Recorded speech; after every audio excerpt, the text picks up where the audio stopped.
The debate on whether to amend the constitution to bring on board the opposition in government or create a window for the official leader of opposition is slowly gaining currency. Tuwe pia na kiongozi wa upinzani rasmi ambaye atatambulika, na kiongozi huyu pamoja na makamu wake tugeuze katiba yetu. And I want to tell you that world over, when you pass a new constitution, after you give it one term, you subject it to an audit. The church, through the National Council of Churches of Kenya, kicked off the debate when it proposed the expansion of the executive and creation of the position to accommodate the second highest presidential candidate in terms of votes. That Parliament, in a bipartisan manner, amends the Constitution to provide for 1.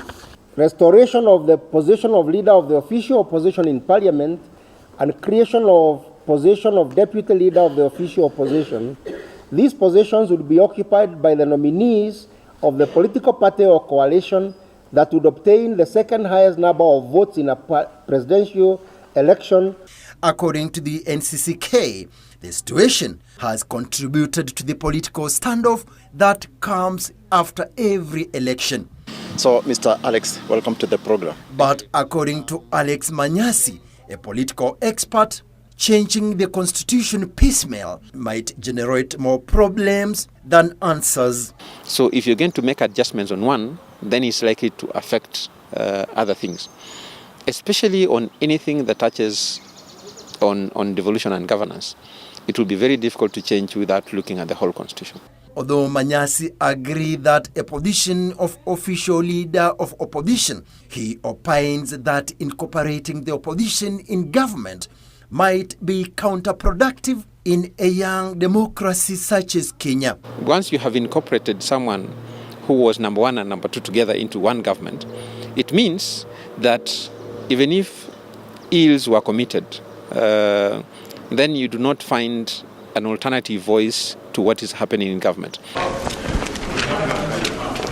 Ford Kenya leader and one of the NASA co-principal Moses Wetangula has passionately called for a constitutional amendment to adopt the parliamentary system of governance, claiming the presidential system has polarized the country. That the winner-take-it-all presidential system is dangerous, is narrow, is selfish, is divisive, and can plunge this country into a total unhelpful conflict. That's why my argument is that changing the constitution now may not necessarily translate into what we want to happen as a country. Political experts, however, argue that the situation can be remedied through an all-inclusive government. What's the best cure for the current political stalemate we have witnessed after the election, or rather after the general election? You can have a scenario where you find a way of incorporating especially those communities or those areas that feel like they're not part of government. So that's a short-term measure that you can take. On the self-styled People's Assembly, fronted by NASA leader Raila Odinga, the analyst says the concept is only a short-term political strategy. The People's Assembly affair will only work in as much as getting the discussion and the discontent covered and discussed. Beyond that, I do not see it working.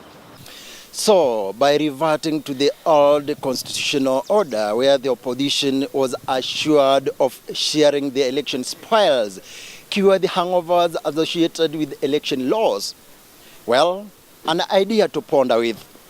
Samson Kitavi reporting for Channel 1 News in Nairobi County.